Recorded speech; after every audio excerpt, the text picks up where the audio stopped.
Bueno, estábamos comentando en el capítulo 10, el versículo 21, que lo voy a repetir, donde el Señor dice que se llenó de gozo Jesús en el Espíritu Santo, de gozo en el Espíritu Santo, y dijo: Yo te bendigo, Padre, Señor del cielo y de la tierra, porque has ocultado estas cosas a sabios e inteligentes y se las has revelado a pequeños. Sí, Padre, pues tal ha sido tu beneplácito. Es decir, así lo has querido, ¿no es cierto? Esta ha sido tu voluntad. Distintas traducciones para lo mismo. Bueno, en una catequesis de noviembre del 2011, el Papa Benedicto, comentando este pasaje, dijo: los evangelistas Mateo y Lucas, Mateo lo tiene en el capítulo 11 esto, nos han transmitido una alegría, como joya, diríamos, de la oración de Jesús, que a menudo es llamado el himno del júbilo. El himno del júbilo. Se trata de una oración de reconocimiento y de alabanza. En el original en griego de los evangelios, el verbo por el cual este himno comienza y que expresa la actitud de Jesús dirigiéndose al Padre es exomoloumai, que quiere decir yo te alabo, ¿no? Hemos traducido por yo te alabo, Padre. Pero en los escritos del Nuevo Testamento, este verbo indica principalmente dos cosas. La primera es reconocer que cuál es el fin, ¿no? El fin. Y la segunda es encontrarse de acuerdo con ese fin. Jesús se dirige a Dios llamándolo Padre. Este término expresa la conciencia, la certitud de Jesús de ser el Hijo, en comunión íntima y constante con Él. Y este es el punto central y la fuente de toda la oración de Jesús. Nosotros lo vemos claramente en la última parte del himno, que dice, que aclara el texto, todo el texto, cuando Jesús dice: todo me ha sido dado. Es decir, ahora se está refiriendo al otro versículo, al 22, cuando dice: todo me ha sido dado por mi Padre, y nadie sabe quién es el Hijo sino el Padre, ni quién es el Padre sino el Hijo, y aquel al cual el Hijo se lo quiera revelar. Jesús afirma entonces que solo el Hijo conoce verdaderamente al Padre. Todo conocimiento entre personas comporta una implicación, un vínculo interior entre aquel que conoce y aquel que es conocido, a un nivel más o menos profundo. Se puede conocer una comunión del ser. En el himno de júbilo, como en toda su oración, Jesús muestra que el verdadero conocimiento de Dios presupone la comunión con Él. Solamente estando en comunión con el otro es que yo comienzo a conocerlo. Es así también con Dios. Solamente si yo tengo un verdadero contacto con Él, si yo estoy en comunión, es que puedo también conocerlo. El verdadero conocimiento está reservado al Hijo. El Hijo único, que siempre está en el seno del Padre, perfectamente unido a Él. Solo el Hijo conoce verdaderamente a Dios, estando en una íntima comunión de ser. Es el ser mismo que está en comunión. Solo el Hijo puede revelar verdaderamente quién es Dios. El nombre de Padre es seguido de otro título: Señor del cielo y de la tierra. Y por esta expresión Jesús recapitula la fe en la creación y hace resonar las primeras palabras de la Escritura, de la Sagrada Escritura. Al comienzo, Dios crea el cielo y la tierra. Génesis 1:1. Así comienza toda la Biblia. Orando, él recuerda la gran narración bíblica de la historia de amor de Dios por el hombre, que comienza por el acto de la creación. Jesús se inserta en esta historia de amor y él es la cúspide y es el cumplimiento de esta historia. Y en su experiencia de oración, la Sagrada Escritura está, esclarecida y revive en su amplitud más completa, anuncia el misterio de Dios y responde transformando al hombre.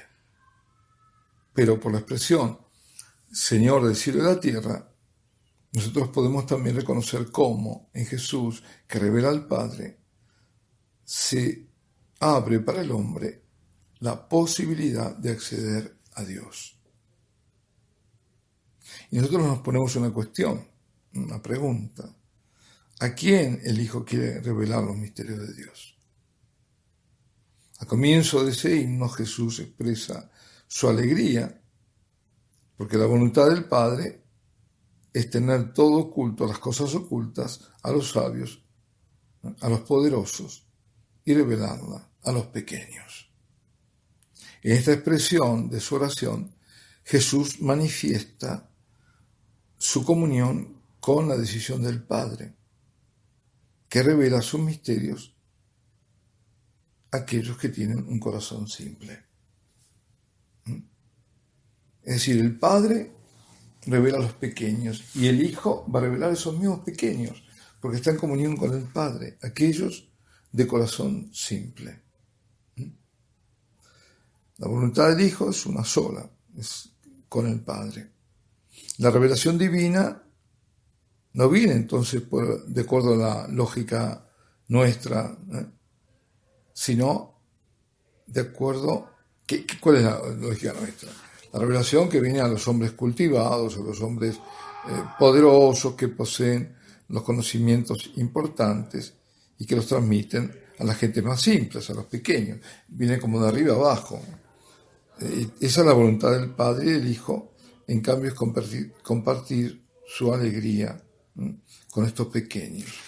El Catecismo de la Iglesia Católica dice su emoción ante, sí, Padre, expresa el fondo de su corazón, su adhesión a el beneplácito del Padre. Es un eco al fiat de su madre, de su concepción, y en preludio aquel que dirá al Padre en su agonía. Toda la oración de Jesús está en esta adhesión amante de su corazón de hombre al misterio de la voluntad del Padre. El evangelista Lucas introduce la oración con esta nota que dice Jesús exulta de alegría en el Espíritu Santo. Jesús se regocija en el interior de sí mismo, en aquello que es lo más profundo, la comunión única de conocimiento y de amor del Padre, la plenitud del Espíritu Santo. Y en nosotros, implicándonos en su filiación, Jesús nos invita también a abrirnos a la luz del Espíritu Santo. Porque como el apóstol Pablo lo afirma, no sabemos orar como conviene, pero el Espíritu mismo intercede por nosotros con gemidos inefables, según los diseños de Dios. Y revela el amor del Padre. En el Evangelio de Mateo, luego de ese himno de júbilo, encontramos uno de los llamados de Jesús más conmovedores. Venid a mí, vosotros que estáis fatigados y agobiados, yo os aliviaré, os daré reposo.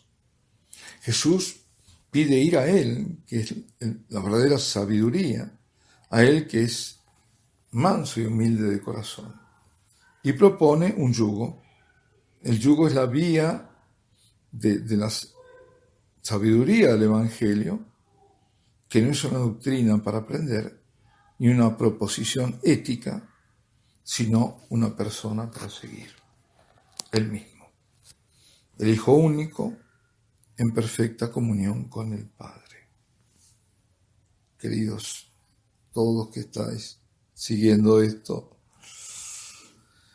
nosotros hemos degustado un momento la riqueza de esta oración de Jesús. Y también por el don de su Espíritu podemos dirigirnos a Dios en la oración, con la confianza de los hijos, invocando el nombre del Padre, Abba. Pero debemos tener el corazón de los pequeños, el corazón de pobres en el espíritu, para reconocer que no somos autosuficientes, que no podemos construir nuestra vida solos, sino que tenemos necesidad de Dios. Tenemos necesidad de encontrarlo y de reencontrarlo y de escucharlo y de hablarle. La oración nos abre a la recepción del don de Dios, a su sabiduría, que es Jesús mismo, para cumplir la voluntad del Padre sobre nuestras vidas y encontrar también la respuesta a las fatigas de nuestro camino.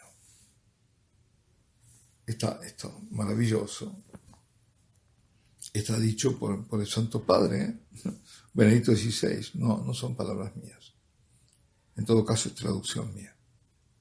Pues bien, la alabanza, la imagen de la de Jesús, ahí, de Isabel, por ejemplo, de Juan en la visitación, o de María en su Magnificat, puede volverse una emoción del Espíritu Santo. La mayor parte de los pasajes donde Lucas muestra a Jesús en oración, el Espíritu Santo es mencionado. Algunas líneas antes, algunas líneas después, pero haciendo alusión, porque no se puede separar el Espíritu de la relación con el Padre. Nuestra oración así es una obertura al Espíritu. Es Él que debe orar en nosotros. Para orar es necesario dejarse habitar por el Espíritu. La oración dirigida al Padre debe brotar, o hace más bien brotar, al Espíritu en nosotros y alrededor nuestro, como si fuera una fuente, en la fuente de agua viva.